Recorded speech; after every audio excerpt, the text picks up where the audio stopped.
আমাদের মায়ের দিকে তাকালে সত্যি অবাক হয়ে যায়। রাত যখন গভীর নিস্তব্ধতায় ডেকে যায়, ঘড়ির কাঁটা যখন 2টা ছুঁই, তখন আমরা সবাই ঘুমের দেশে থাকলেও আমাদের মাকে উঠে যেতে হয় সাহরি তৈরি করার জন্য। তার হাঁটার স্টাইলটা দেখলেও আল্লাহি চোখের পানি চলে আসে। তিনি পা টিপে টিপে হাঁটেন যেন কারো ঘুমে বিন্দুমাত্র সমস্যা না হয়। অন্ধকার রান্না করে একাকী আলো জেলে আমাদের সবার জন্য সাহরি তৈরি করে নিজের আরামের ঘুম হারাম করে কেবল সন্তানরা যেন না খেয়ে রোজা না রাখে এই স্বার্থে।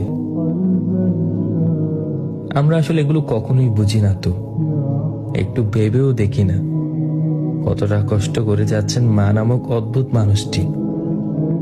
আমরা ভাবি এই খাবারগুলো এমনি এমনি চলে আসে আর কি, অথচ প্রতিটি খাবারের আল বিদায় ওয়ান নেহায়া মায়ের বিসর্জন লুকায়িত।